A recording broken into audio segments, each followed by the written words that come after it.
Next question. We are starting with next question number 7. Question पढ़ते. Question is like this. The balance sheet of New Light Limited for the year ended 31st March 2014 and 15 are as follow. आपको 2 साल की balance sheet दी है 2014 and 15 की 2 साल की आपको balance sheet दी है और बैलेंस शीट के बाद कुछ एडजस्टमेंट्स है. क्वेश्चन के अंदर आपको P&L अकाउंट नहीं दिया है. It is only balance sheet and adjustments given. Adjustments है, P&L नहीं दिया है. ठीक है. बैलेंस शीट के अंदर कौन कौन सी इन्फॉर्मेशन है रीड कर लेते हैं.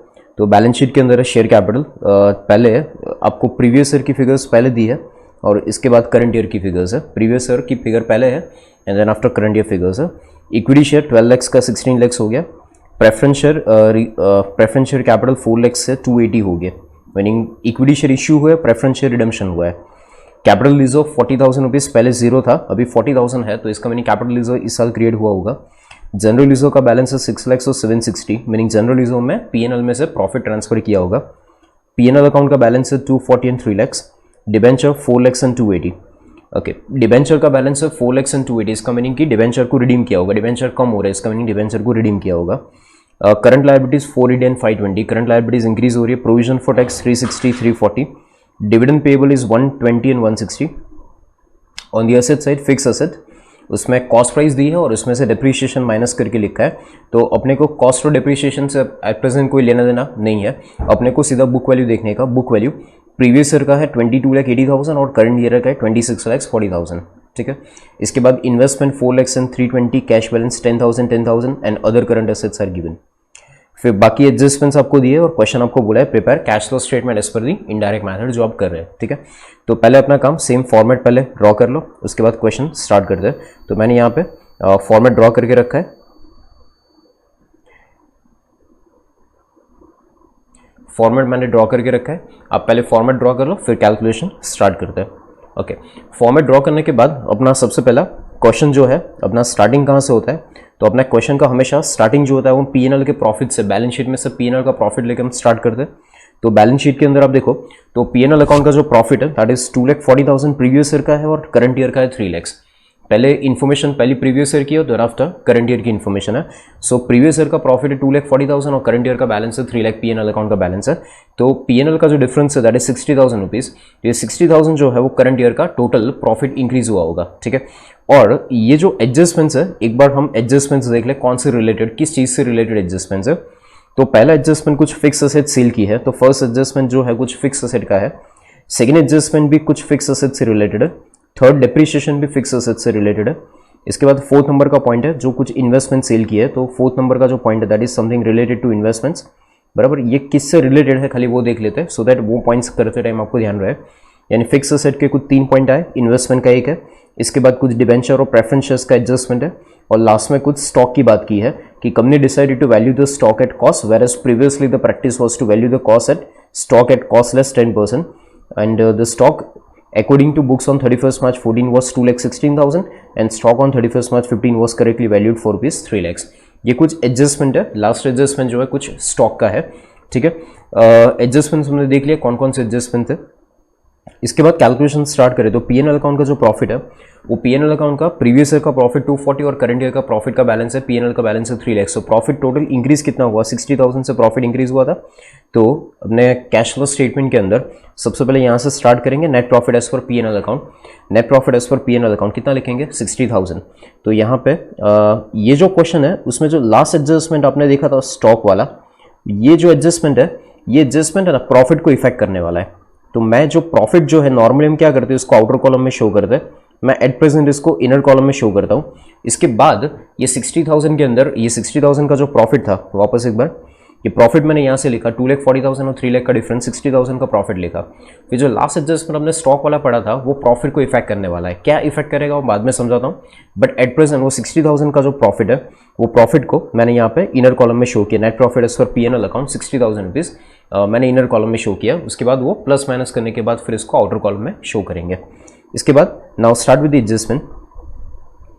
फर्स्ट एडजस्टमेंट आपको बोला है company sold one of the fix asset for rupees 1 lakh and the cost price was rupees 2 lakhs and depreciation provided was 80,000. इसका मीनिंग कि कोई फिक्स असेट है जिसकी कॉस्ट प्राइस है 2 लाख रुपए, इसके ऊपर 80,000 का डेप्रिशिएशन ऑलरेडी प्रोवाइड हो चुका है. 2 लाख की एसेट है और उसके ऊपर 80,000 का डेप्री ऑलरेडी प्रोवाइड हो चुका है. तो बुक वैल्यू कितनी होगी 2 lakhs माइनस 80,000 करो तो 1,20,000 की बुक वैल्यू होगी, और 1,20,000 की बुक वैल्यू को हमने सेल कितने में किया है, तो सेल हुआ है 1 लाख में।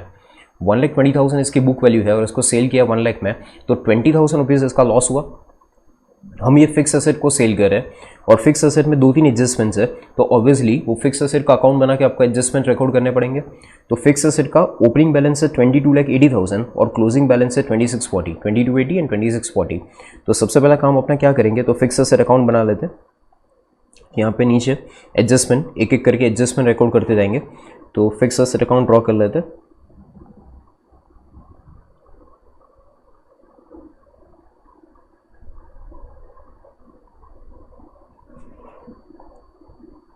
हेडिंग अकाउंट का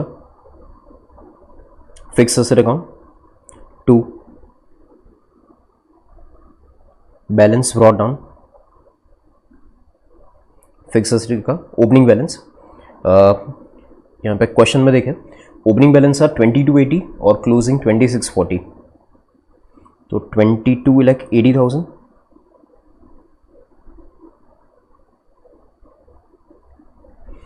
फिक्स एसेट का ओपनिंग बैलेंस 22,80,000 और क्लोजिंग बैलेंस है इसका 26,40,000। तो क्लोजिंग बैलेंस यहाँ पे बैलेंस कैरिड डाउन शो कर देंगे 2640।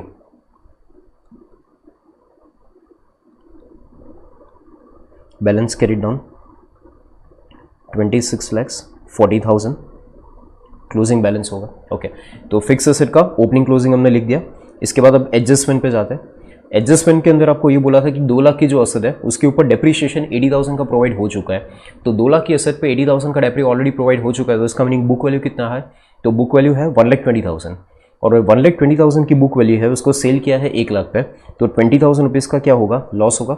तो फिक्स एसेट सेल की एंट्री यहाँ पे रिकॉर्ड करेंगे। सेल्स फिक्स एसेट सेल किया था, तो एंट्री यहाँ पे फिक्स एसेट सेल की एंट्री 1 लाख पे सेल किया था, तो एंट्री क्या होगी, bank account to fix asset 1 lakh rupees.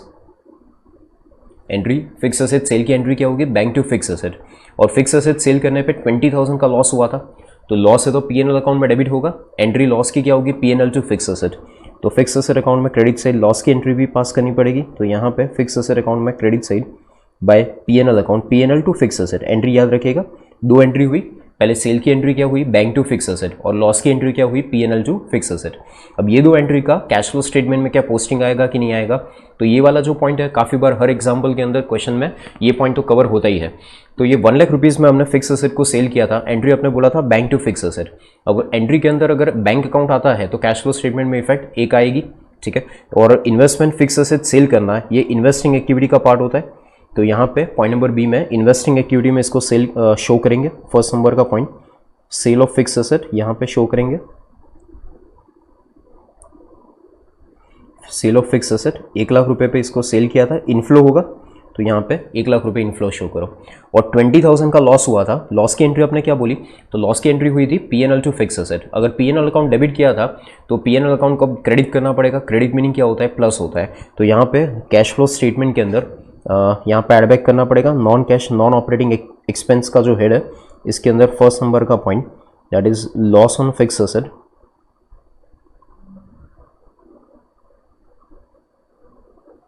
Loss on sale of fix asset. कितना था लॉस, 20,000 रुपीज़ का लॉस हुआ था, तो entry is PNL to fix asset, ठीक है, ये एंट्री होगी। इसके बाद सेकेंड एडजस्टमेंट, 2 एडजस्टमेंट थे यहाँ पे फर्स्ट नंबर के पॉइंट में, 2 एंट्री कैश फ्लो स्टेटमेंट में 2 एडजस्टमेंट थे और 2 एंट्री थी। इन्वेस्ट फिक्स एसेट सेल की entry bank to fix asset और लॉस की एंट्री थी पीएनएल टू फिक्स एसेट। एक एंट्री में बैंक टू फिक्स एसेट हुआ था जिसकी वजह से कैश फ्लो स्टेटमेंट में इन्वेस्टिंग एक्टिविटी में इनफ्लो शो करेंगे, और दूसरी एंट्री थी लॉस की एंट्री थी पीएनएल टू फिक्स एसेट, और पीएनएल अकाउंट में डेबिट किया था, तो पीएनएल में डेबिट किया तो क्या करना पड़ेगा, क्रेडिट करना पड़ेगा। क्रेडिट मीनिंग क्या होगा, प्लस, तो वहाँ पे हमने पीएनएल अकाउंट में क्रेडिट भी मीनिंग प्लस भी कर दिया। इसके बाद एडजस्टमेंट नंबर 2, एडजस्टमेंट नंबर 2 में ये बोला है company decided to write off another fix asset costing ₹56,000 on which depreciation amounting to 40,000 has been provided. Meaning आपको क्या बोला है, यहाँ पे मैं थोड़ा कैलकुलेशन दिखाऊँ आपको। यहाँ पे आपको ये बोला है कि 56,000 एसेट की कॉस्ट है, जिसके ऊपर आपको ये बोला है कि 40,000 रुपीज़ का डेप्रिसिएशन जो है ये ऑलरेडी इन लोगों ने चार्ज कर दिया है। असेट की कॉस्ट प्राइस कितनी है 56,000, जिसके ऊपर 40,000 रुपीज़ का डेप्री ऑलरेडी प्रोवाइड हो चुका है। तो 56,000 में से 40,000 माइनस करो तो 16,000 ये असेट की बुक वैल्यू पड़ी होगी। ये असेट की बुक वैल्यू कितनी बची होगी 16,000।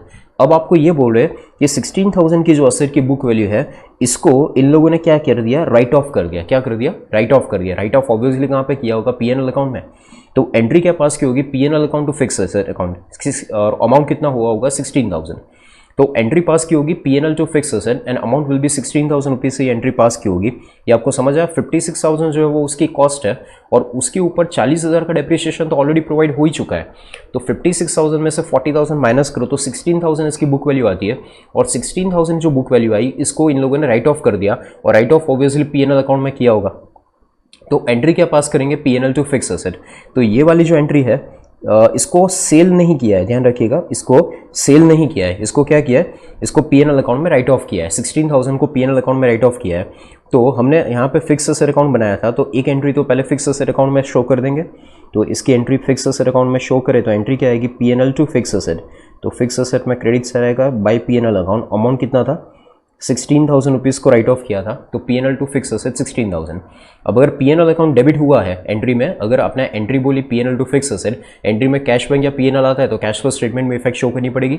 और एंट्री में पीएनएल आया तो पीएनएल को डेबिट किया था, तब क्या करना पड़ेगा, क्रेडिट करना पड़ेगा, बिकॉज ये नॉन कैश एक्टिविटी हुआ। लॉस या प्रॉफिट जो भी है ये नॉन कैश एक्टिविटी है, या तो आप बोल सकते हैं फिक्स एसेट सेल करना या फिक्स एसेट राइट ऑफ करना, ये इन्वेस्टिंग एक्टिविटी का पार्ट है। और एट प्रेजेंट तो क्या हो रहा है, 16,000 को सीधा राइट ऑफ करें तो ये तो नॉन कैश एक्टिविटी भी हुआ। तो इसको पीएनएल में डेबिट किया था, तो अब क्या करना पड़ेगा, क्रेडिट करना पड़ेगा। क्रेडिट मीनिंग क्या करेंगे, प्लस। तो यहाँ पे यहाँ पे प्लस में सेकेंड नंबर का point that is fix asset return of. यहाँ पे हेडिंग आएगा फिक्स एसेट रिटर्न ऑफ, कितने रुपए, तो 16,000 रुपीज़ को हमने 16,000 रुपीज़ को राइट ऑफ किया था। तो entry is fix asset to PNL to fix asset that is 16,000 rupees. ठीक है, एक ये एंट्री होगी। इसके बाद थर्ड नंबर का पॉइंट है depreciation on fix asset provided 3,60,000। Fix asset पे 3,60,000 का डेप्री प्रोवाइड करना है। तो डेप्रिसिएशन फिक्स एसेट पे प्रोवाइड करें तो अगेन फिक्स एसेट अकाउंट में एक एंट्री पोस्टिंग होगा। डेप्री की एंट्री क्या होगी, depre to fix asset and PNL to depre, depre to fix asset and PNL to depre. और डायरेक्ट एंट्री बोले तो क्या होगा, PNL to fix asset.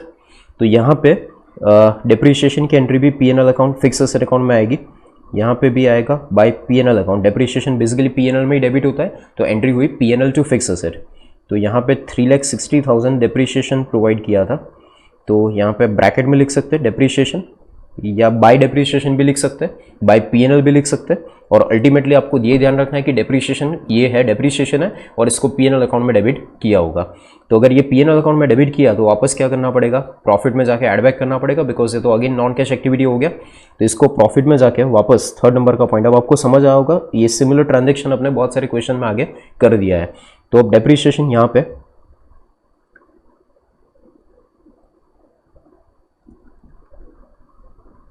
डेप्री on fix asset amount कितना था 3,60,000। Depre on fix asset 3,60,000। Okay, after that fourth number point में बोला है कि company sold some of the investment at a profit of ₹40,000 which was credited to capital reserve.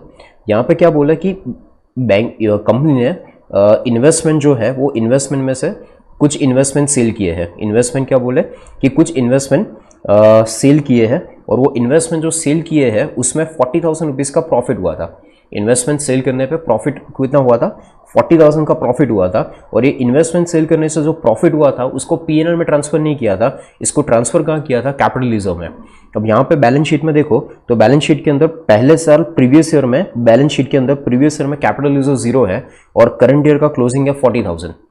Previous year का balance है capital reserve का 0 और current year का balance है 40,000। इसका मीनिंग ये हुआ कि कैपिटल रिजर्व पूरा का पूरा ये इन्वेस्टमेंट सेल करने से जो प्रॉफिट हुआ था उसी की वजह से क्रिएट हो रहा है।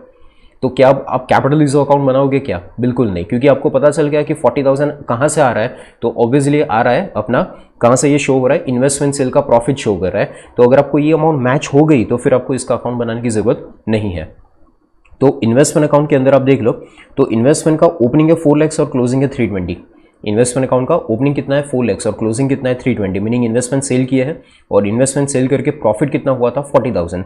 तो इन्वेस्टमेंट अकाउंट में डिफरेंस जो है 4 लाख और 320, 4 लाख और 320 का ही डिफरेंस है। तो इसका अकाउंट बनाना हो तो अकाउंट बना के आपको ज़्यादा क्लैरिटी आएगी, वो अकाउंट बना देते हैं, investment account.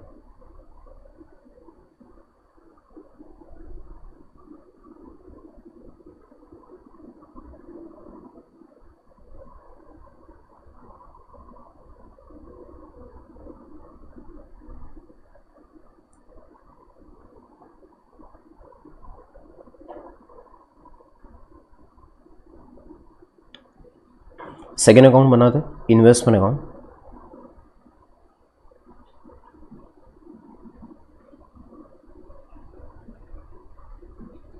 Okay, investment account का ओपनिंग और क्लोजिंग मैच कर ले। पहले ओपनिंग कितना था 4 लाख और क्लोजिंग कितना था 320। तो ओपनिंग क्लोजिंग पहले यहाँ पे लिख लेते, 4 लाख एंड 320। तो यहाँ पे इन्वेस्टमेंट अकाउंट में debit side opening balance brought down 4 lakh, और इन्वेस्टमेंट अकाउंट का क्लोजिंग बैलेंस कितना था 3,20,000। सो यहाँ पे by balance credit down 3,20,000। Investment का ओपनिंग कितना था 4 लाख और क्लोजिंग कितना है 320। अब यहाँ पे 4 लाख और 320 जो ओपनिंग क्लोजिंग है, अब इसमें आप ये समझो कि इसमें इन्वेस्टमेंट सेल करके प्रॉफिट हुआ था कितना 40,000 रुपीज़ का प्रॉफिट हुआ था। तो इन्वेस्टमेंट सेल करके प्रॉफिट हुआ था 40,000 का, बट ये प्रॉफिट को CR में ट्रांसफर किया था। तो उसकी एंट्री क्या होगी, तो प्रॉफिट को CR में ट्रांसफर किया था। नॉर्मली प्रॉफिट अगर PNL में ले जाते तो उसकी एंट्री क्या होगी, इन्वेस्टमेंट टू PNL। अगर प्रॉफिट को PNL में ले जाते 40,000 के प्रॉफिट को, तो इसकी एंट्री करते इन्वेस्टमेंट टू PNL।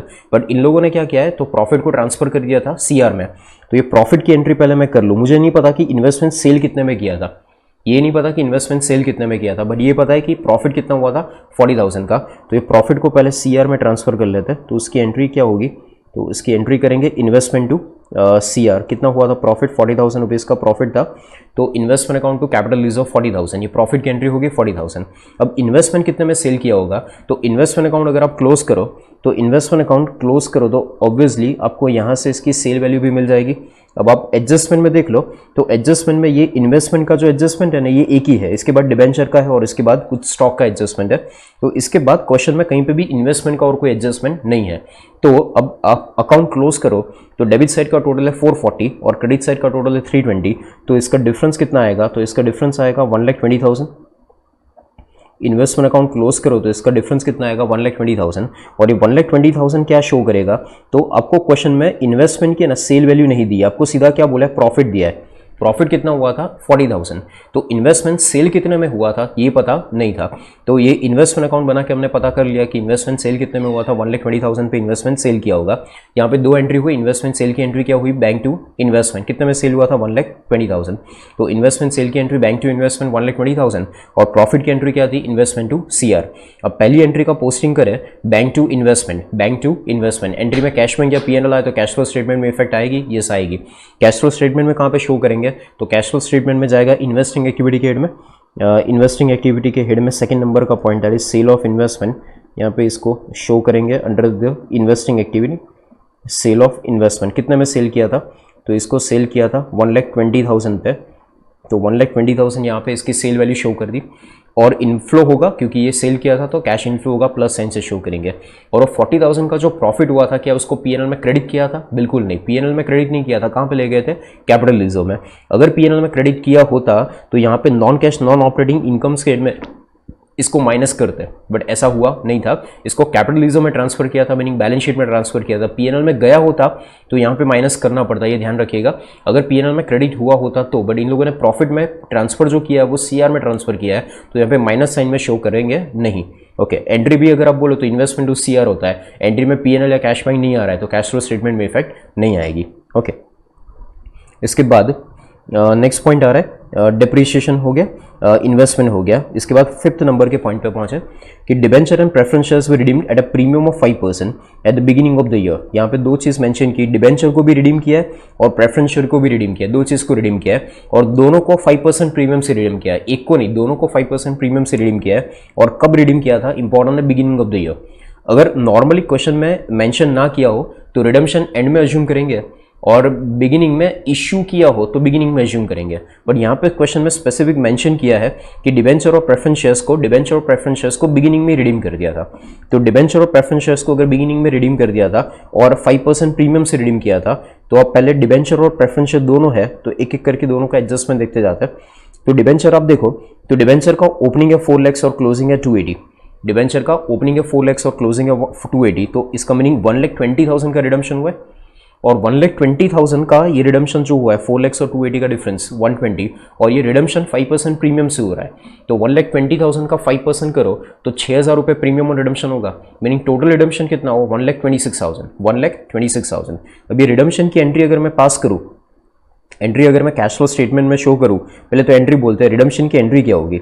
तो रिडम्शन जो डिबेंचर को रिडीम किया, पहले प्रेफरेंस शेयर बाद में आएंगे, पहले डिबेंचर को रिडीम किया तो उसकी एंट्री क्या होगी, debenture to bank to premium. Entry क्या होगी, debenture to bank debenture account debit, premium debit to bank account, बराबर। डिबेंचर डेबिट कितना 120, प्रीमियम डेबिट कितना 6,000, टू बैंक अकाउंट क्रेडिट कितना 1,26,000, बराबर। वापस एक बार एंट्री बोलता हूँ, डिबेंचर अकाउंट डेबिट 1,20,000 इसकी फेस वैल्यू, प्रीमियम रिडम्शन कितना debit 6,000, to bank account credit कितना 1,26,000। सो फाइनली अपने पास है एंट्री जो आपने बोली debenture debit, premium debit to bank, तो एंट्री के अंदर P&L या कैश बैंक आ रहा है क्या, यस आ रहा है, क्या आ रहा है, बैंक आ रहा है, तो कैश फ्लो स्टेटमेंट में इफेक्ट आएगी। ओके, डिबेंचर रिडीम करना कौन सी एक्टिविटी का पार्ट होगा, इन्वेस्टिंग के, फाइनेंसिंग के, ऑपरेटिंग, तो ऑब्वियसली फाइनेंसिंग एक्टिविटी। तो यहाँ पे अपने पास फाइनेंसिंग एक्टिविटी का हेड है, तो इसके अंदर फाइनेंसिंग एक्टिविटी में इसको शो कर देंगे फर्स्ट नंबर का पॉइंट फाइनेंसिंग एक्टिविटी में, that is redemption of debenture 1,26,000 से इसको रिडीम किया था, तो यहाँ पे इसको शो करेंगे 1,26,000 माइनस साइन से रिडम्शन ऑफ डिबेंचर। ओके, अब एक और चीज़ यहाँ पे समझनी इंपॉर्टेंट चीज़ है, एंट्री हमने बोली debenture debit 120, premium debit 6,000, to bank account 1,26,000। अब एंट्री में प्रीमियम रिडम्शन अकाउंट डेबिट हुआ 6,000, समझिएगा बराबर। यहाँ पे ये वाला जो पॉइंट है ये आपको एंट्री के साथ लिखना हो तो लिख के रखिएगा इंपॉर्टेंट पॉइंट के फॉर्म में। एंट्री बोलिए अपने bank debenture debit 120, premium debit 6,000 to bank 1,26,000। अब ये एंट्री के अंदर जब आपने प्रीमियम और रिडम्शन अकाउंट बोला 6,000 डेबिट, प्रीमियम और रिडम्शन अकाउंट जब आपने 6,000 रुपीज़ डेबिट बोला, तो प्रीमियम रिडम्शन आपकी बैलेंस शीट में जाएगा, नॉर्मली तो होना चाहिए। बैलेंस शीट में डेबिट हुआ तो डेबिट मीनिंग असेट साइड, ये रे असेट साइड आपके पास रेडी है। असेट साइड में देखो फिक्स असेट है, इन्वेस्टमेंट है, कैश बैलेंस है, अदर करंट असेट्स है, कहीं पे भी आपको प्रीमियम और रिडम्शन अकाउंट नहीं दिख रहा है। एंड प्रीमियम रिडम्शन अगर बैलेंस शीट में नहीं दिख रहा है तो इसका मीनिंग ये हुआ कि इसको हमने P&L में राइट ऑफ कर दिया होगा। आपको आगे का एक क्वेश्चन याद हो तो हमने फिक्स असेट गुडविल देके 5,000 रुपये गुडविल देके खरीदी थी, तो आपको बैलेंस शीट के अंदर गुडविल की इफेक्ट दी थी, 5,000 रुपीज़ आपको गुडविल बैलेंस शीट में दिया था। तो गुडविल बैलेंस शीट में दिया था तो उस टाइम मैंने आपको ये बोला था कि गुडविल अगर बैलेंस शीट में, इसका मीनिंग ये हुआ कि गुडविल को राइट ऑफ नहीं किया गया है। बट यहाँ पे जैसे आपने प्रीमियम से रिडम्शन किया तो बैलेंस शीट के अंदर प्रीमियम रिडम्शन अकाउंट 6,000 रुपीज़ से शो होना चाहिए, बट यहाँ पे बैलेंस शीट में वो प्रीमियम रिडम्शन 6,000 से शो नहीं हो रहा है। इसका मीनिंग ये हुआ कि इसको P&L में राइट ऑफ किया होगा, एंड P&L में जब इसको राइट ऑफ किया होगा तो उसकी एंट्री पास की होगी P&L account debit to premium redemption. Entry क्या की होगी, P&L टू प्रीमियम रिडम्शन। तो 6,000 रुपीज़ हम एडिशनली पे करें, उसको P&L में ऑलरेडी राइट ऑफ कर दिया है, P&L में डेबिट कर दिया है, और P&L में ये जो डेबिट कर दिया ये फाइनेंसिंग एक्टिविटी का पार्ट है, तो इसको हमने फाइनेंसिंग एक्टिविटी में तो 6,000 को शो कर ही दिया, बट P&L में भी डेबिट हो गया, तो P&L में से रिमूव करना पड़ेगा। तो P&L में डेबिट हो गया तो इसको क्या करेंगे, P&L में क्रेडिट करेंगे। क्रेडिट मीन क्या करेंगे, प्लस। तो यहाँ पे जब आप कैश फ्लो स्टेटमेंट बनाओ तो कैश फ्लो स्टेटमेंट में यहाँ पे जब आप non cash non operating expense जो प्लस करते हैं वहाँ पे ये 4th नंबर का पॉइंट आएगा, that is premium on redemption, premium on redemption of debenture, premium on redemption of debenture return of 6,000 rupees, ये राइट ऑफ कर दिया होगा। ये क्वेश्चन में आपको कहीं पे मेंशन नहीं किया कि 6,000 को राइट ऑफ किया था, बट आपको एंट्री समझ में आनी चाहिए कि ये P&L में प्रीमियम को अगर राइट ऑफ नहीं किया हो तो बैलेंस शीट में आना चाहिए। बैलेंस शीट में तो कोई दिख नहीं रहा है, तो इसका मीनिंग ये हुआ कि प्रीमियम को राइट ऑफ कर दिया होगा, और राइट ऑफ कर दिया होगा तो P&L में डेबिट किया होगा, डेबिट किया तो आपको वापस क्रेडिट करना पड़ेगा, क्रेडिट मीनिंग प्लस करेंगे। तो फाइनली डिबेंचर की 2 इफेक्ट हुई। डिबेंचर की फर्स्ट इफेक्ट कहाँ पे गई, तो फाइनेंसिंग एक्टिविटी में आउटफ्लो शो किया, और दूसरी इफेक्ट 6,000 का जो प्रीमियम था वो प्रीमियम राइट ऑफ P&L में हुआ होगा तो P&L में वापस एड बैक कर दिया। अब वापस उसी पॉइंट में दूसरा एक पॉइंट था, उसी में एक और एडजस्टमेंट था कि प्रेफरेंस शेयर को भी रिडीम किया था, प्रेफरेंस शेयर्स को भी 5% प्रीमियम से रिडीम किया था। तो प्रेफरेंस शेयर की फिगर आप देखो तो प्रेफरेंस शेयर का ओपनिंग है 4 लाख और क्लोजिंग है 280, प्रेफरेंस शेयर्स का ओपनिंग कितना है 4 लाख और क्लोजिंग कितना है 280, डिफरेंस करो तो कितना होगा 120। तो अगेन सेम डिफरेंस हो रहा है 120 जो डिबेंचर का डिफरेंस था, और इसको भी 5% प्रीमियम से रिडीम किया है। तो 1,20,000 का 5% करे तो 6,000 प्रीमियम से रिडम्पशन हुआ, यानी टोटल फाइनल रिडम्पशन कितना हुआ, तो फाइनली टोटल रिडम्पशन हुआ 1,26,000, सेम जो प्रेफरेंस शेयर्स का रिडम्पशन था। अब आप डिबेंचर को रिडीम करो कि प्रेफरेंस शेयर को रिडीम करो, दोनों है तो फाइनेंसिंग एक्टिविटी। तो फर्स्ट एंट्री, इसकी एंट्री भी सेम होगी, preference share capital account debit 1,20,000, premium और redemption debit 6,000 to bank account 1,26,000। Entry वापस रिपीट करता हूँ, preference share capital account debit 120, premium debit 6,000 to bank 1,26,000। Preference share debit, premium debit to bank, entry में bank account आया तो cash flow statement में effect आएगी, entry में अगर कैश बैंक या पीएनएल आता है तो कैश फ्लो स्टेटमेंट में इफेक्ट आएगी।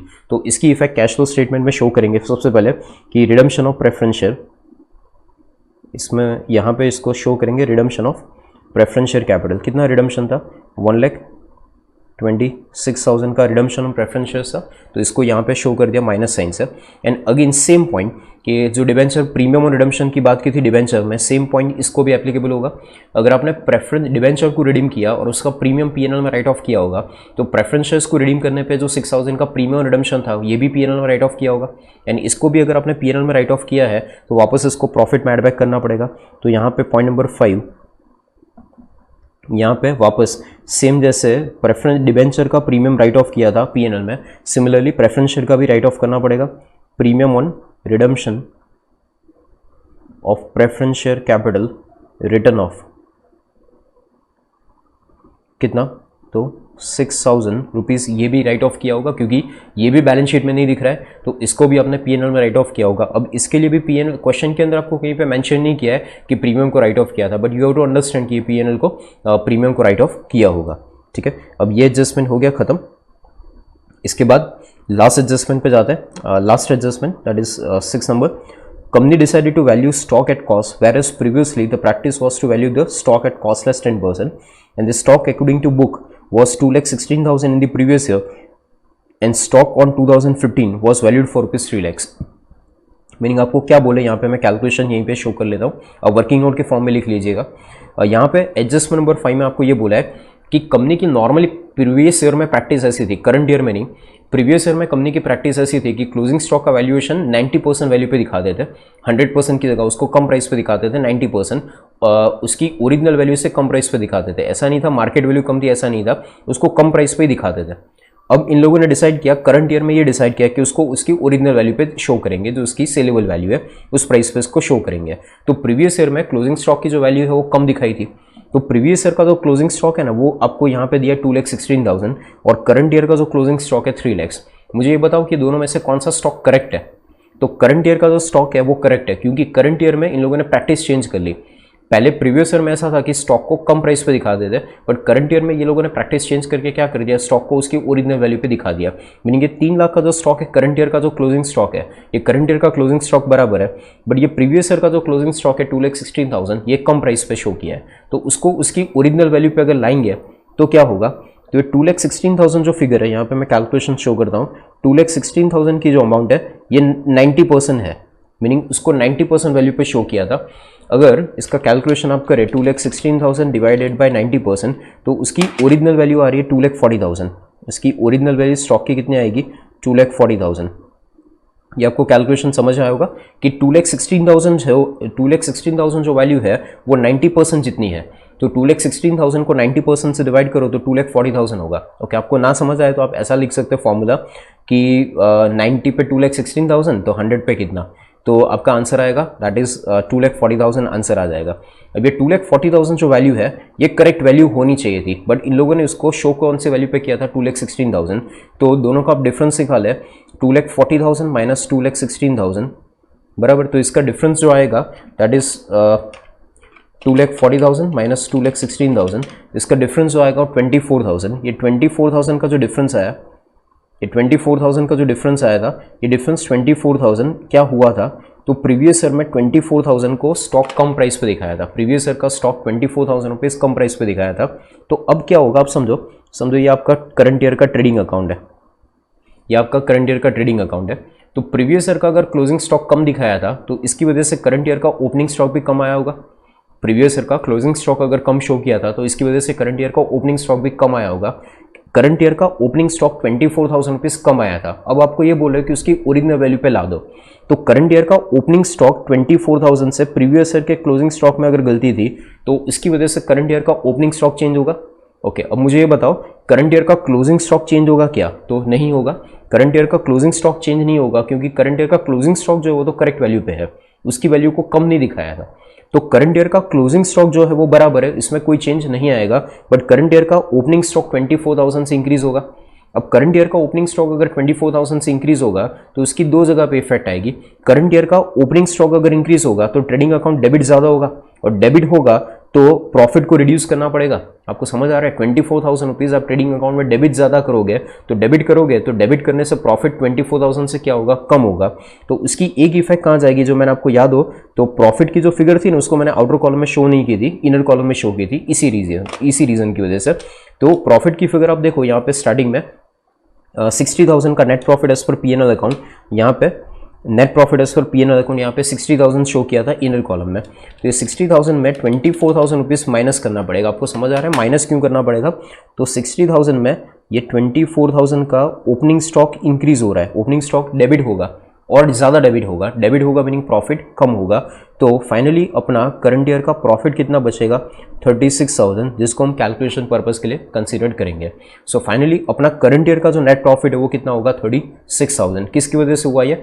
करंट ईयर का ओपनिंग स्टॉक इंक्रीज होने की वजह से डेबिट ज़्यादा हुआ, डेबिट हुआ तो इसकी वजह से प्रॉफिट कम हुआ। कितना कम हुआ? 24,000 प्रॉफिट कम हुआ, और 36,000 जो प्रॉफिट है वो फाइनली आउटर कॉलम में शो करेंगे। ओके, इसकी दूसरी इफेक्ट भी होगी, ये स्टॉक बढ़ेगा, करंट ईयर का प्रीवियस ईयर का क्लोजिंग स्टॉक बढ़ेगा तो स्टॉक बैलेंस शीट में भी तो होता है। अब बैलेंस शीट के अंदर आप देखो तो यहाँ पे स्टॉक की जो वैल्यू है ना वो सेपरेट नहीं दी है। यहाँ पे बैलेंस शीट के अंदर यहाँ पे अदर करंट एसेट्स करके सारी करंट एसेट्स को वर्किंग कैपिटल के अंदर इंक्लूड कर दिया है, मीनिंग सारी करंट एसेट इसमें इंक्लूड हो गई। डेटर्स आ गया, स्टॉक आ गया, बिल रिसीवेबल सब कुछ आ गया।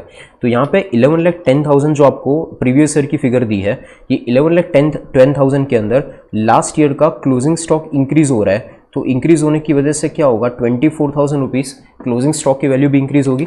तो फाइनली 11,10,000 प्लस 24,000 ऐड करो तो फाइनली टोटल आ रहा है 11,34,000। टोटल क्या आ रहा है? 11,34,000। यानी आपको क्या ध्यान रखना है, जब आप वर्किंग कैपिटल के लिए करंट एसेट को कंसिडर करो तो करंट एसेट की वैल्यू कितनी लेंगे? 11,10,000 नहीं लेंगे, 11,34,000 लेंगे, क्योंकि स्टॉक बढ़ रहा है। एंड स्टॉक बढ़ेगा तो करंट एसेट की वैल्यू प्रीवियस ईयर की बढ़ेगी, करंट ईयर की नहीं। करंट ईयर की वैल्यू क्यों नहीं बढ़ रही है? बिकॉज उसमें करंट ईयर के अंदर कोई चेंज नहीं हुआ था। तो प्रीवियस ईयर का जो स्टॉक है वो 24,000 से इंक्रीज कर देंगे। And finally total current year का क्लोजिंग स्टॉक प्रीवियस ईयर का स्टॉक कितना होगा? 1134। ये ध्यान रखना है ये क्वेश्चन करते टाइम, बराबर। और फिर आपको आगे बोला था कि करंट ईयर का जो क्लोजिंग स्टॉक है वो तो बराबर लिया था, ठीक है। तो यहाँ पे सारे एडजस्टमेंट कंप्लीट हो गए। ये 24,000 की दो इफेक्ट वापस एक बार कहाँ पे गई? तो एक इफेक्ट आपने क्या किया, ओरिजिनल जो करंट ईयर का प्रॉफिट था 60,000 उसको 24,000 से कम कर दिया, और दूसरी इफेक्ट स्टॉक की वैल्यू को बैलेंस शीट में इंक्रीज कर दिया, ठीक है। इसका कोई अकाउंट बनाने की जरूरत नहीं है। इसके बाद सारे के सारे एडजस्टमेंट यहाँ पे आपने कंप्लीट कर लिए। इसके बाद बैलेंस शीट में एक एक पॉइंट करके रीड करना स्टार्ट करते हैं कि कहाँ पे कैश फ्लो स्टेटमेंट में इफेक्ट आएगी और कौन से पॉइंट हमसे बाकी रह गए, एडजस्टमेंट में कवर नहीं हुए थे। तो एक एक करके पॉइंट रीड करना स्टार्ट करते हैं। यहाँ पे इक्विटी शेयर इशू किए हैं 4 लाख के, पहले 12 लाख के इक्विटी शेयर थे और कितने हो गए 16 लाख। तो 4 लाख की इक्विटी शेयर इशू किए हैं। तो इक्विटी शेयर इशू करना वो फाइनेंसिंग एक्टिविटी का पार्ट होता है। तो फाइनेंसिंग एक्टिविटी में और इसके अंदर कोई एडजस्टमेंट नहीं था, अगर एडजस्टमेंट होता तो हमने एडजस्टमेंट तो कर दिए, तो एडजस्टमेंट के अंदर कवर हो गया होता, पर यहाँ पे कोई एडजस्टमेंट नहीं है। तो सिंपली 4 लाख की इक्विटी शेयर आपको नॉर्मली इशू कर देना है, जो आप कर दें। अब इक्विटी शेयर इशू करने की एंट्री क्या होगी? तो एंट्री होगी bank account to equity share capital, entry क्या होगी? Bank to equity share capital. Entry में कैश बैंक या पीएनएल आए तो क्या करेंगे? कैश फ्लो स्टेटमेंट में इफेक्ट आएगी, तो इसकी इफेक्ट कैश फ्लो स्टेटमेंट में भी शो करेंगे। कैश फ्लो स्टेटमेंट में कहाँ पे शो करेंगे? Cash flow from financing activity. तो इसको फाइनेंसिंग एक्टिविटी में इनफ्लो शो करूँ कि आउटफ्लो शो करूँ? तो ऑब्वियसली इनफ्लो शो करना है। तो यहाँ पे issue of equity share in financing activity के अंदर इसको शो करेंगे। Issue of equity share capital कितने के इशू किए थे? 4 लाख, और इनफ्लो हो रहा है तो इसको पॉजिटिव साइन से यहाँ पे शो करेंगे 4 लाख। ओके, इसके बाद प्रेफरेंस शेयर, इक्विटी शेयर हो गया, इसके बाद प्रेफरेंस शेयर। तो प्रेफरेंस शेयर का पॉइंट हमने एडजस्टमेंट के अंदर कवर कर लिया था। प्रेफरेंस शेयर 4 लाख के थे और 280 हो गए, तो 1,20,000 के प्रेफरेंस शेयर्स को रिडीम कर दिया।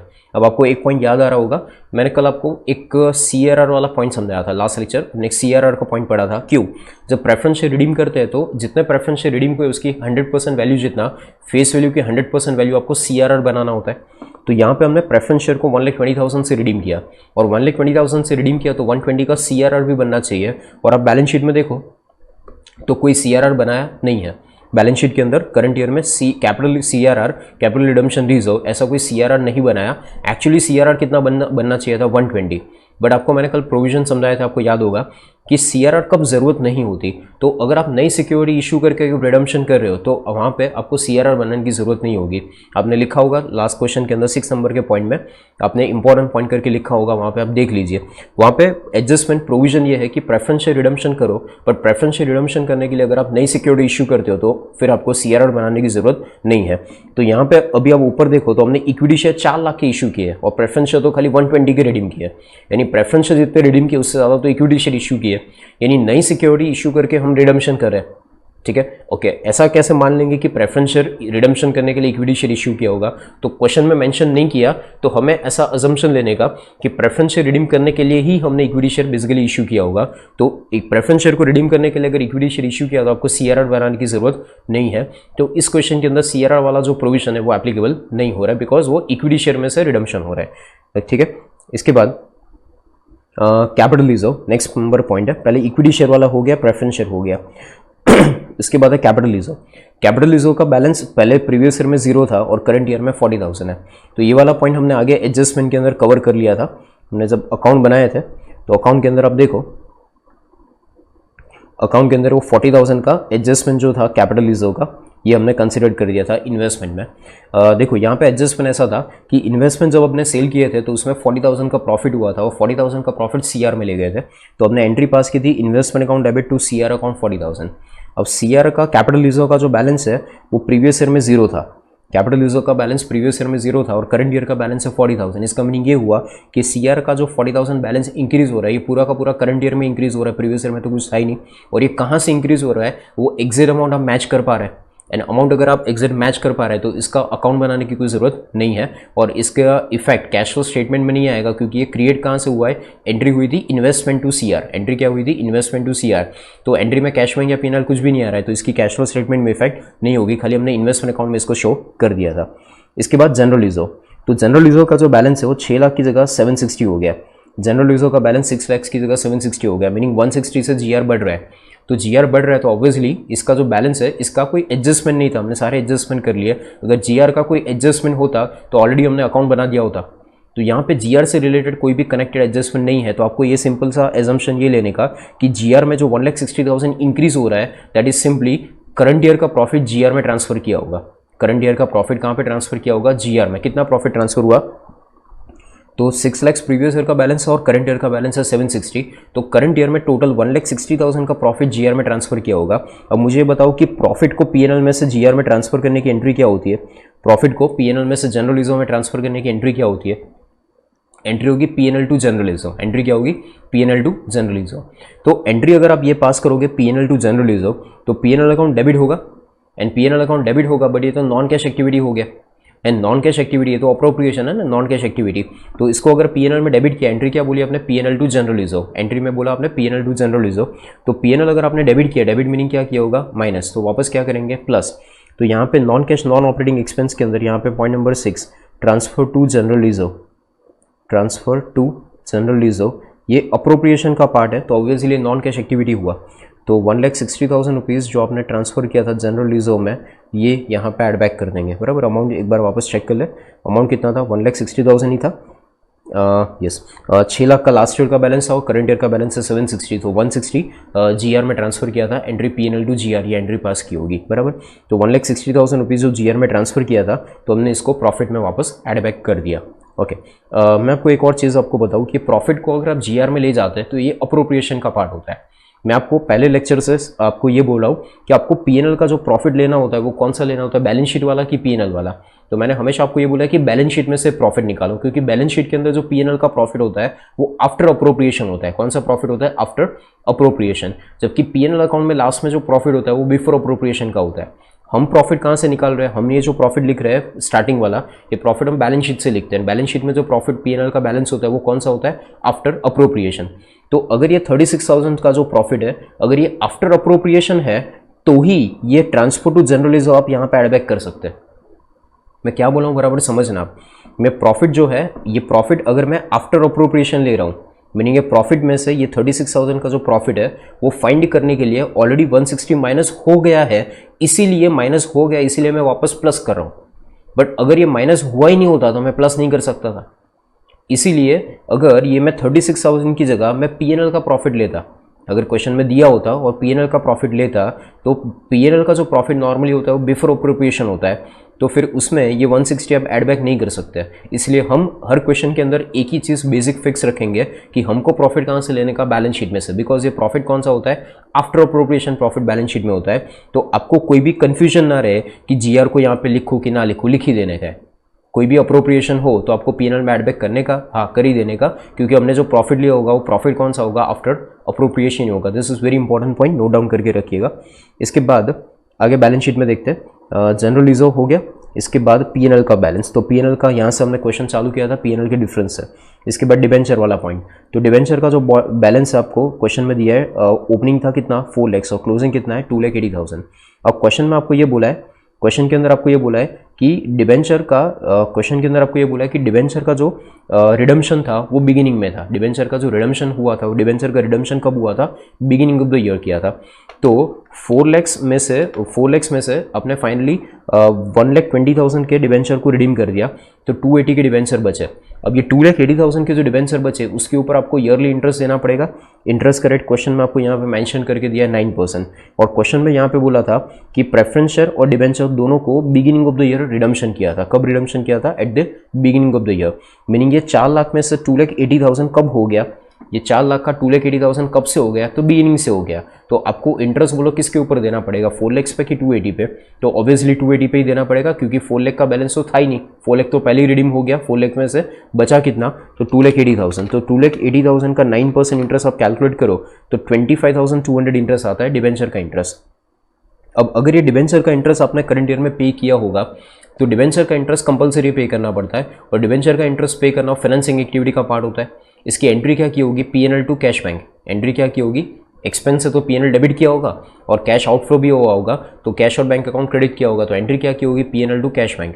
अगर पीएनएल को डेबिट किया तो ये तो फाइनेंसिंग एक्टिविटी का पार्ट है, तो पीएनएल को डेबिट किया तो वापस क्या करना पड़ेगा? क्रेडिट। क्रेडिट मीनिंग क्या करना पड़ेगा? प्लस। तो यहाँ पे non cash non operating expense के अंदर यहाँ पे इसको इंटरेस्ट ऑन डिबेंचर,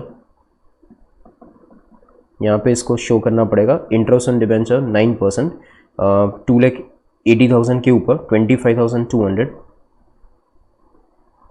25,200, क्योंकि डिबेंचर को रिडीम किया था बिगिनिंग में, तो 2,80,000 का जो बैलेंस बचा था वो बिगिनिंग का था, तो उसके ऊपर हम 9% इंटरेस्ट पे करेंगे। तो एंट्री थी PNL to cash bank. Entry में पीएनएल भी आ रहा है, कैश बैंक भी आ रहा है, तो बोलो कैश फ्लो स्टेटमेंट में एक इफेक्ट आएगी, दो इफेक्ट आएगी? दो इफेक्ट आएगी। जब भी एंट्री अगर आप बोलो तो एंट्री में अगर कैश बैंक या पीएनएल आता है तो कैश फ्लो स्टेटमेंट में इफेक्ट आएगी। अगर पीएनएल अकेला आता है तो कैश फ्लो स्टेटमेंट में इफेक्ट है, एक इफेक्ट। अगर कैश बैंक अकेला आता है तो कैश फ्लो स्टेटमेंट में एक इफेक्ट। बट अगर कैश बैंक पीएनएल दोनों आता है तो कैश फ्लो स्टेटमेंट में दो इफेक्ट आएगी। एंट्री इंटरेस्ट ऑन डिबेंचर पे करने की एंट्री क्या? PNL to cash bank. तो पीएनएल टू कैश बैंक, तो पीएनएल डेबिट किया था तो पहले क्रेडिट कर दिया, क्रेडिट मीनिंग प्लस कर दिया, और ये फाइनेंसिंग एक्टिविटी का पार्ट होगा। तो यहाँ पे इसको 4th नंबर फाइनेंसिंग एक्टिविटी में भी शो करना पड़ेगा, इंटरेस्ट ऑन डिबेंचर। तो यहाँ पे भी इसको शो करेंगे, interest on debenture that is 25,200। यहाँ पे भी इसको शो करना पड़ेगा 25,200, और ये आउटफ्लो होगा एंड माइनस साइन से शो करना पड़ेगा 25,200। ठीक है। इसके बाद next current liability. Current liability is a part of working capital. अब यहाँ पे देखो करंट लायबिलिटी का बैलेंस प्रीवियस ईयर का 480 और करंट ईयर का 520 है। डिफरेंस करो तो 40,000 रुपीज़ करंट लायबिलिटी इंक्रीज हो रही है। अब इसको करंट लायबिलिटी को आप सैलरी मान लो, जैसा नॉर्मली हर क्वेश्चन के अंदर मैं आपको बताता हूँ कि अगर आपको एक्सपेंस का नाम, लायबिलिटी का नाम नहीं दिया तो आप सैलरी, रेंट, कोई भी एक्सपेंस का नाम आप अज्यूम कर लो। फॉर एग्जांपल ये सैलरी है, तो 40,000 रुपीज़ सैलरी आप P&L में डेबिट कर रहे हो, बट सामने आप पेमेंट नहीं कर रहे हो। पेमेंट की नहीं कर रहे हो, ऐसा कैसे पता चला? तो लायबिलिटी बढ़ रही है आपकी, 40,000 रुपीज़ से लायबिलिटी बढ़ रही है। इसका मीनिंग ये हुआ कि 40,000 रुपीज़ आपने P&L में डेबिट तो कर दिया होगा। ऑब्वियसली अगर बैलेंस शीट में इंक्रीज हो रहा है तो उसकी दूसरी इफेक्ट P&L में तो गई होगी ना। हम डबल एंट्री सिस्टम फॉलो करते हैं, तो एंट्री क्या की होगी? P&L अकाउंट डेबिट किया होगा बट कैश अकाउंट क्रेडिट नहीं किया होगा। एंट्री क्या की होगी? P&L अकाउंट डेबिट किया होगा बट कैश अकाउंट क्रेडिट नहीं किया होगा, इसीलिए लायबिलिटी बढ़ रही है, बराबर। तो एंट्री हुई P&L account debit to liability account credit. Entry क्या हुई? P&L account debit to liability account credit. तो एंट्री जो आपने 40,000 रुपीज़ की एंट्री बोली P&L टू लायबिलिटी, तो P&L अकाउंट अगर डेबिट हुआ तो उसको रिवर्स करने के लिए क्या करना पड़ेगा? क्रेडिट मीनिंग क्या करना पड़ेगा? प्लस। तो जब आप वर्किंग कैपिटल स्टेटमेंट बनाते हो, ये वर्किंग कैपिटल स्टेटमेंट का पार्ट होगा, तो अपने यहाँ पे वर्किंग कैपिटल स्टेटमेंट भी हम बनाते हैं, change in working capital statement. तो इसके अंदर करंट लायबिलिटीज़ को शो करेंगे। करंट लायबिलिटी कितना आ रहा है? तो 40,000 रुपीज़ से क्रेडिट करना पड़ेगा। P&L अकाउंट डेबिट हो गया तो क्या करना पड़ेगा? क्रेडिट मीनिंग क्या होगा? प्लस। तो यहाँ पे करंट लायबिलिटी 40,000 रुपीज़ पे शो करेंगे। इसके बाद प्रोविजन फॉर टैक्स। अब ये प्रोविजन फॉर टैक्स एक नया पॉइंट इसके अंदर समझना है। इसके अंदर हमने एडजस्टमेंट जो किया ना क्वेश्चन में, इसमें करंट ईयर का टैक्स प्रोविजन नहीं दिया है, इवन P&L अकाउंट भी नहीं दिया है। तो करंट ईयर में टैक्स प्रोविजन कितना हुआ था ये आपको अलग से मेंशन करके नहीं दिया है। अब याद करो, कल जो लास्ट क्वेश्चन आपने किया था उसमें आपको बैलेंस शीट में ऐसे टैक्स प्रोविजन भी दिया था, ऐसा प्रोविजन फॉर टैक्स करके बैलेंस शीट में भी दिया था, और क्वेश्चन के अंदर एडजस्टमेंट में भी बोला था कि करंट ईयर का टैक्स प्रोविजन इतना है। इस क्वेश्चन के अंदर आपको खाली ये टैक्स प्रोविजन बैलेंस शीट में दिया है, एडजस्टमेंट में आपको कहीं बोला नहीं है कि करंट ईयर का टैक्स प्रोविजन ये है। वापस एक बार रिपीट करता हूँ, प्रोविजन फॉर टैक्स की अमाउंट आपको बैलेंस शीट में दी है, बट एडजस्टमेंट में आपको नहीं बोला है कि करंट ईयर का टैक्स प्रोविजन कितना हुआ था। कल का आप क्वेश्चन देखो या आगे के सारे क्वेश्चंस आप कहीं पे भी रेफर करो, तो क्वेश्चन में आपको प्रोविजन फॉर टैक्स भी दिया होता है और एडजस्टमेंट में ये भी लिखा है कि करंट ईयर का टैक्स प्रोविजन नया इतना है। इस क्वेश्चन में करंट ईयर का टैक्स प्रोविजन कितना है वो नहीं बोला है, खाली बैलेंस शीट में प्रोविजन फॉर टैक्स टोटल कितना है प्रीवियस ईयर का करंट ईयर का वो आपको बोला है। तो इस सिचुएशन में आपको यहाँ पे ऐसा अज्यूम करने का, जब आपको अलग से करंट ईयर का टैक्स प्रोविजन ना दिया हो, क्वेश्चन में ना दिया हो, तो आपको ये अज्यूम करने का कि प्रीवियस ईयर का जो टैक्स है वो पे हो गया और करंट ईयर का जो अमाउंट है वो प्रोविजन है। प्रीवियस ईयर की जो अमाउंट है वो पे हो गई और करंट ईयर की जो अमाउंट है वो करंट ईयर का प्रोविजन है। मीनिंग ये आपकी प्रीवियस ईयर की फिगर्स है, जो पहला कॉलम है ये 360 ये प्रीवियस ईयर की फिगर है और ये 340 करंट ईयर की फिगर है। तो आपको ये मानने का कि 360 जो प्रीवियस ईयर का टैक्स प्रोविजन है ये पे हो गया होगा। क्वेश्चन में मेंशन नहीं किया कि कितना पे किया, क्वेश्चन में कहीं कोई डेटा भी नहीं दिया कि हम फाइंड करें कि कितना टैक्स पे हुआ था। तो आपको ये मानने का, ये एजम्पशन देने का कि प्रीवियस ईयर का जो टैक्स है वो पे हो गया है और करंट ईयर का है वो 340 क्रिएट हुआ है। प्रीवियस ईयर का क्या हुआ? पे हो गया, यानी 360 पूरा जीरो हो गया और नया कितना बना? 340। मीनिंग देयर बाय 360 और 340 का डिफरेंस 20,000 नहीं निकालना है, 360 और 340 का डिफरेंस ही निकालना है। आपको ये मानना है कि 360 प्रीवियस ईयर का पे किया है और 340 करंट ईयर का क्रिएट किया है। तो चलो पहले 360 अगर प्रीवियस ईयर का पे करेंगे तो इसको हम कहाँ पे मेंशन करेंगे? तो इसकी एंट्री क्या होगी? अगर आप लायबिलिटी पे करोगे तो एंट्री क्या होगी? टैक्स लायबिलिटी टू कैश और बैंक। एंट्री क्या होगी? प्रीवियस ईयर का 360 पे करो तो एंट्री क्या होगी? टैक्स लायबिलिटी टू कैश और बैंक। एंट्री जो आपने बोली इसमें P&L नहीं आ रहा है, एंट्री में खाली कैश बैंक आ रहा है। तो कैश फ्लो स्टेटमेंट में बोलो कितनी इफेक्ट होगी? एक की दो, एक effect. Okay, cash flow statement में कहाँ पे शो करेंगे इफेक्ट? तो यहाँ पे अपने टैक्स पेड का एक हेड शो करते हैं। तो टैक्स पेड के अंदर जो प्रीवियस ईयर का फिगर है 3,60,000 बराबर, ये हम अज्यूम करेंगे कि ये पे हो गया और इसको माइनस साइन से शो करेंगे। और करंट ईयर का फिगर कितना था? तो करंट ईयर का फिगर था 3,40,000। इसको क्या मानेंगे कि ये करंट ईयर का प्रोविजन किया होगा, इसको क्या मानेंगे? करंट ईयर का प्रोविजन किया होगा। अब करंट ईयर का प्रोविजन अगर होता है, करंट ईयर का टैक्स प्रोविजन होता है, तो टैक्स प्रोविजन की एंट्री होती है P&L to tax provision. Entry क्या होती है? P&L to tax provision. Last year का पे करने की एंट्री क्या होगी? Tax provision to cash, tax provision to cash. Current year का क्रिएट करने की एंट्री क्या होगी? P&L to tax provision, P&L to tax provision. Entry में P&L आया तो P&L आया तो कैश फ्लो स्टेटमेंट में इफेक्ट आएगी, और P&L डेबिट हुआ तो वापस क्या करेंगे? क्रेडिट मीनिंग क्या? प्लस। तो यहाँ पे non cash non operating expense में 8 नंबर का पॉइंट यहाँ पे, that is tax provision current year का। करंट ईयर का टैक्स प्रोविजन कितना था? 3,40,000। तो यहाँ पे इसको शो करना पड़ेगा 3,40,000 करंट ईयर का टैक्स प्रोविजन। ठीक है, सो ये टैक्स प्रोविजन वाला अकाउंट हो गया। इसके बाद dividend payable, same tax provision का जो लॉजिक हमने समझा, सेम लॉजिक इसके लिए भी एप्लीकेबल होगा डिविडेंड पेबल के लिए। डिविडेंड करंट ईयर का प्रोविजन कितना हुआ, ये क्वेश्चन में कहीं पे भी हमने पूरे एडजस्टमेंट कर लिया, कहीं पे भी क्वेश्चन में मेंशन नहीं किया कि करंट ईयर का प्रपोज डिविडेंड कितना है। आपको कहीं पे भी क्वेश्चन में मेंशन करके नहीं दिया कि करंट ईयर का प्रपोज डिविडेंड कितना है। वापस एक बार, क्वेश्चन में कहीं पे भी मेंशन नहीं किया कि करंट ईयर का प्रपोज डिविडेंड कितना है। तो जैसे टैक्स प्रोविजन का लॉजिक मैंने आपको बोला, सेम लॉजिक इसके लिए भी एप्लीकेबल होगा। आपको ये मानने का कि प्रीवियस ईयर का डिविडेंड पे किया होगा और करंट ईयर का डिविडेंड प्रपोज किया होगा। जैसे टैक्स प्रोविजन में मैंने आपको क्या बोला, प्रीवियस ईयर का टैक्स पे किया होगा और करंट ईयर का टैक्स प्रोविजन किया होगा।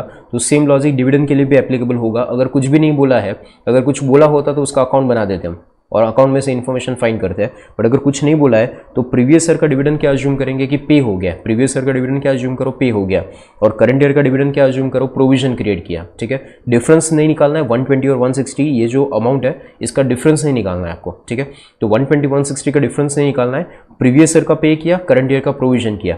तो प्रीवियस ईयर का डिविडेंड जब आप पे करोगे तो डिविडेंड पे करना ये फाइनेंसिंग एक्टिविटी का पार्ट होता है। डिविडेंड पे करना फाइनेंसिंग एक्टिविटी का पार्ट होता है। तो ये फाइनेंसिंग एक्टिविटी में पॉइंट नंबर 5 करके डिविडेंड पे करने की एंट्री बोलो, dividend payable to cash. Entry क्या होगी, dividend payable to cash. Cash flow statement में एक इफेक्ट आएगी, एंट्री में आपने क्या बोला, डिविडेंड पेबल टू कैश। तो एंट्री में कैश अकाउंट आ रहा है, एक इफेक्ट आएगी कैश फ्लो स्टेटमेंट में, कहाँ पे आएगी, फाइनेंसिंग एक्टिविटी। तो फाइनेंसिंग एक्टिविटी में यहाँ पे इसको शो करेंगे डिविडेंड पेड, प्रीवियस ईयर का डिविडेंड पेड, और उसकी फिगर कितनी थी, वो अमाउंट कितना था 120, प्रीवियस ईयर का था 120। तो डिविडेंड पेड यहाँ पे इसको शो करेंगे, माइनस साइन से शो करना पड़ेगा, आउटफ्लो होगा, डिविडेंड पे किया तो आउटफ्लो 120। और करंट ईयर का प्रोविजन क्रिएट किया होगा डिविडेंड का, एंड डिविडेंड का प्रोविजन क्रिएट किया होगा तो प्रोविजन की एंट्री क्या होगी, PNL to dividend payable. Entry क्या होगी, पीएनएल टू डिविडेंड पेबल। जैसे टैक्स प्रोविजन की एंट्री बोली थी पीएनएल टू टैक्स प्रोविजन, जैसे डिविडेंड की एंट्री क्या होगी, PNL to dividend payable, PNL to dividend payable. तो डिविडेंड पेबल है तो यहाँ पे पॉइंट नंबर 9 डिविडेंड प्रोविजन या प्रपोज डिविडेंड भी आप बोल सकते हैं। डिविडेंड प्रोविजन कितना था, डिविडेंड की अमाउंट 1,60,000, तो इसको यहाँ पे 1,60,000 इसको यहाँ पे मेंशन कर देंगे, 1,60,000 डिविडेंड पेबल अमाउंट। ठीक है, और सेम जो टैक्स प्रोविजन का एडजस्टमेंट हुआ था सेम इसके लिए भी हो गया। ओके, इसके बाद नेक्स्ट एडजस्टमेंट लायबिलिटी साइड खत्म हो गया। Now on the asset side, asset part में हमने फिक्स असेट अकाउंट बना दिया था, खाली क्लोज करना बाकी होगा, वो लास्ट में देख लेते हैं। फिक्स असेट हो गया, इन्वेस्टमेंट अकाउंट बना दिया था, कैश का ओपनिंग और क्लोजिंग सेम है 10,000, तो इसको हम कैश का ओपनिंग क्लोजिंग जो है तो उसको हम यहाँ पे ओपनिंग को यहाँ पे मेंशन कर लेते हैं 10,000 rupees opening cash and cash equivalents, और क्लोजिंग हमको लिखना नहीं है, क्लोजिंग आंसर लाना है और वो क्लोजिंग कितना आपने बोला 10,000 है। तो ये जो है अपना आंसर है, करंट ईयर का जो कैश बैलेंस है ये अपना 10,000 आंसर है। ठीक है, और लास्ट में other current asset, other current asset में आपको याद रखना है कि 24,000 का जो स्टॉक था वो हमने ऐड किया था, स्टॉक की फिगर को इंक्लूड किया था। यानी करंट एसेट में टोटल प्रीवियस ईयर की करंट एसेट कितनी 1134 और करंट ईयर की करंट एसेट कितनी तो 13,10,000, दोनों का डिफरेंस आप निकालो तो 13,10,000 माइनस 11,34,000, तो डिफरेंस आ रहा है 1,76,000। तो 1,76,000 क्या हो रहा है, तो करंट एसेट की फिगर इंक्रीज हो रही है, करंट एसेट इंक्रीज हो रहा है। अब करंट एसेट इंक्रीज हो रहा है इसका मीनिंग आप ये समझो कि आपको इनकम ड्यू हो गई, बराबर। करंट एसेट मीनिंग कोई भी आप इनकम समझ लो या सेल समझ लो, डेटर्स समझ लो, बराबर। अब डेटर्स मान लो, तो आप मान लो कि आपने 1,76,000, ये दोनों का फिगर का डिफरेंस मैं आपको बोल रहा हूँ कि 1,76,000 ओपनिंग और क्लोजिंग का डिफरेंस आया 1,76,000, आपकी मान लो कि ये सेल्स हुआ था, बराबर। कोई भी इनकम आप मान लो, जैसे मैं एक्सपेंस में सैलरी का एग्जांपल देता हूँ, तो यहाँ पे आप कोई भी इनकम मान लो, फॉर एग्जांपल सेल्स हुआ था, तो 1,76,000 का सेल्स हुआ था, बट सामने कलेक्शन नहीं आया क्योंकि ये तो अदर करंट एसेट इंक्रीज हो रहा है, करंट एसेट इंक्रीज हो रही है, वर्किंग कैपिटल बढ़ रही है, और ये 1,76,000 कलेक्शन नहीं आया। कलेक्शन आता तो कैश और बैंक अकाउंट में होता, कैश और बैंक अकाउंट आपको अलग से दिया है, और करंट एसेट का बैलेंस अदर करंट एसेट का अदर देन कैश बैलेंस आपको अलग दिया है। इसका मीनिंग सेल्स हुआ बट कलेक्शन नहीं हुआ, सेल्स हुआ बट कलेक्शन नहीं हुआ। अब सेल्स हुआ तो आपने ट्रेडिंग अकाउंट क्रेडिट किया होगा, सेल्स हुआ 176 का सेल्स हुआ तो ट्रेडिंग अकाउंट क्रेडिट किया होगा, क्रेडिट कर दिया बट कलेक्शन तो हुआ नहीं, तो उसको रिवर्स करो, तो ट्रेडिंग अकाउंट को क्रेडिट किया तो अब क्या करो, डेबिट, डेबिट मीनिंग क्या करो, माइनस। तो 1,76,000 माइनस करना पड़ेगा, कहाँ पे माइनस करेंगे, तो वर्किंग कैपिटल के अंदर इसको शो करेंगे। तो चेंज इन वर्किंग कैपिटल का एक हेड था यहाँ पे, बराबर। इसके अंदर यहाँ पे करंट एसेट का पॉइंट आएगा, करंट एसेट कितना, तो 1,76,000 इसको माइनस करेंगे प्लस करेंगे, तो माइनस करके दिखाना पड़ेगा, क्योंकि आपने पहले सेल्स, अगर फॉर एग्जांपल सेल्स मान लो तो क्रेडिट किया था, अब डेबिट करना है, डेबिट मीनिंग माइनस करना है। So all adjustments are done, all the points of balance sheet are covered, सारे के सारे एडजस्टमेंट हमने कर दिया, बैलेंस शीट के पॉइंट सारे कवर कर लिए। अब खाली ये देखना है कि आपने जो अकाउंट्स बनाए थे उसमें कौन सा अकाउंट क्लोज करना बाकी है। तो अकाउंट क्लोज करना स्टार्ट कर दे। इसमें फिक्स एसेट अपने क्लोज करना बाकी था, फिक्स एसेट में देख ले क्या चेंज आया।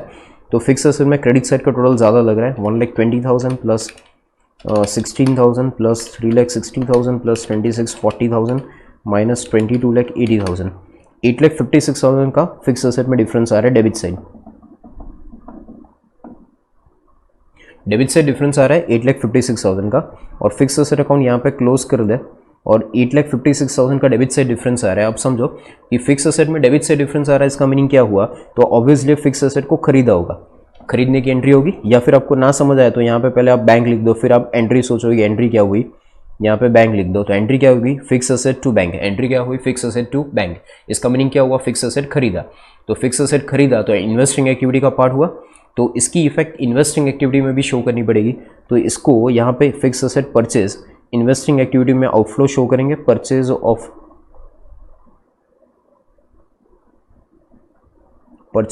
फिक्स एसेट 8,56,000, इसको माइनस साइन से शो करेंगे फिक्स एसेट परचेज। ठीक है, तो अपना फिक्स एसेट अकाउंट क्लोज हो गया, यहाँ पे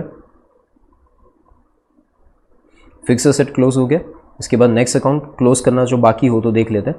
तो इन्वेस्टमेंट अकाउंट ऑलरेडी हमने क्लोज कर दिया था, इन्वेस्टमेंट क्लोज करके हमने सेल्स ऑफ इन्वेस्टमेंट सेल की जो फिगर थी वो हमने फाइंड कर ली थी। तो इन्वेस्टमेंट अकाउंट क्लोज हो गया, और कोई अकाउंट है नहीं। फिक्स एसेट क्लोज हो गया, इन्वेस्टमेंट क्लोज हो गया, वर्किंग कैपिटल को हमने ऑलरेडी लिख दिया है। So that's it for question. अब खाली टोटल करना बाकी है, तो टोटल करने एक एक करके, बहुत सारे पॉइंट यहाँ पे प्लस में आ रहे हैं, इसका टोटल करें तो 36,000 का प्रॉफिट था। पहले मैं यहाँ से टोटल करना चालू करता हूँ, non cash non operating expense का टोटल चालू करता हूँ। 20,000 plus 16,000 plus 3,60,000 plus 6,000 plus 1,60,000 plus 25,200 plus 3,40,000 plus 1,60,000, total आ रहा है 10,93,200 यहाँ पे टोटल आ रहा है। यहाँ पे लिख लेते हैं 10,93,200। ओके, ये प्लस साइड का टोटल आ रहा है 10,93,200। कैश फ्लो प्रॉफिट था 36,000, ये है 10,93,200। फिर non cash non operating incomes के हेड में कुछ नहीं था, ये आप समझना एक्सपेंस, ये जो वाला है वो एक्सपेंस का टोटल है, इनकम के अंदर कुछ भी नहीं था। वर्किंग कैपिटल का चेंज देखे तो वर्किंग कैपिटल में 1,76,000 माइनस 40,000, डिफरेंस आ रहा है 1,36,000 माइनस साइन से, इसका डिफरेंस शो कर रहा है 1,36,000 माइनस साइन से। ओके, और इसके बाद यहाँ पे आपको मिलेगा, यहाँ पे एक आंसर आपको मिलेगा कैश फ्लो बिफोर टैक्स, ये एक आंसर मिलेगा कैश फ्लो बिफोर टैक्स। तो यहाँ से टोटल करना चालू करते 36,000 का, एक यहाँ से कैलकुलेशन स्टार्ट करें। 36,000 प्रॉफिट था प्लस 10,93,200 और 10,93,200। तो पहले तो आंसर एक ये आपको मिलेगा cash flow before working capital 11,29,200 cash flow before working capital. इसमें से वर्किंग कैपिटल माइनस करें 1,36,000, तो आंसर आ रहा है 9,93,200 cash flow before tax, 9,93,200 answer आ रहा है कैश फ्लो बिफोर टैक्स।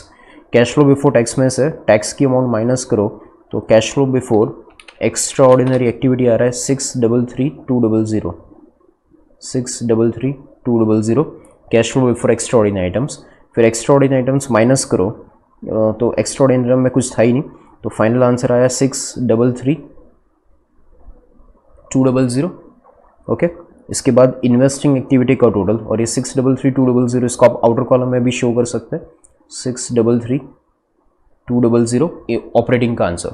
इसके बाद इन्वेस्टिंग का आंसर तो 1 लाख प्लस 1,20,000 माइनस 8,56,000, तो आंसर कम्स टू 6,36,000 माइनस साइंस आ रहा है 6,36,000 माइनस साइंस है, इन्वेस्टिंग का आंसर आ रहा है। और फाइनेंसिंग का आंसर चेक करें तो फाइनेंसिंग के अंदर 126 इंटू 252 माइनस है और प्लस 1,20,000, 372 माइनस और 1,26,000 plus 1,20,000 plus 25,200 minus 4 lakhs comes to 2800. ये 2800 आंसर आ रहा है, माइनस साइन से और ओके एंड ये माइनस साइन से था 1,26,000. एक बार टोटल चेक कर ले, 1,26,000 into 2 plus 1,20,000 plus 25,200 minus 4 lakhs. Okay plus sign से आ रहा है 2800 एंड फाइनली टोटल करें तो टोटल में फाइनल टोटल ऑपरेटिंग एक्टिविटी का आंसर था 633,200, ऑपरेटिंग 633,200. इन्वेस्टिंग का माइनस आंसर था 6,36,000. फाइनेंसिंग का आंसर था प्लस 2,800, यानी ज़ीरो हो गया. ये तीनों का टोटल करें, ऑपरेटिंग का आंसर था 6,33,200, इन्वेस्टिंग का आंसर था 6,36,000 और फाइनेंसिंग का आंसर था 2,800. ये तीन का टोटल करें, ऑपरेटिंग का आंसर 6,33,200, इन्वेस्टिंग का आंसर 6,36,000 और फाइनेंसिंग का आंसर 2,800. तो ये तीनों का टोटल ज़ीरो हो रहा है और 0 प्लस 10,000 का ओपनिंग कैश ऐड करो. 0 प्लस 10,000, तो 0 plus 10,000 will be 10,000 rupees closing balance. 0 plus 10,000 will be 10,000 और ये 10,000 जो आंसर आया ये क्या आया, तो this is your closing cash and cash equivalence finally. And balance sheet के अंदर आपने आंसर देखा था, तो बैलेंस शीट के अंदर कैश एंड बैंक बैलेंस का क्लोजिंग कितना था, 10,000 बैलेंस था और अपना आंसर भी क्या आ रहा है, 10,000 आ रहा है. इसका मीनिंग अपना जो कैलकुलेशन है वो करेक्ट जा रहा है. ठीक है, तो आप ये हर एक कैश फ्लो स्टेटमेंट के आंसर में आप आंसर तो फाइंड कर ही सकते हैं. तो आपको पता at the end of question चल ही जाएगा कि आपको मार्क मिलेंगे कि नहीं मिलेंगे. ठीक है, तो यहाँ पे ये क्वेश्चन नंबर 7 यहाँ पे कंप्लीट होता है. इसके भी पीडीएफ आपको नीचे आप डाउनलोड ऑप्शन के अंदर से डाउनलोड कर सकते हैं पीडीएफ आंसर सॉल्यूशन. फ्रेंड्स, इसके बाद 8 नंबर का जो क्वेश्चन है ये शाम तक मैं 8 बजे तक अपलोड करने का ट्राई करूँगा. आप होमवर्क में तब तक आपको होमवर्क दे देता हूँ. अब तब तक होमवर्क के अंदर क्वेश्चन नंबर 21 से होमवर्क सेक्शन में क्वेश्चन नंबर 21, 22 यहाँ से आप क्वेश्चन स्टार्ट कीजिए करने का. यहाँ से अच्छे क्वेश्चन स्टार्ट हो रहे हैं.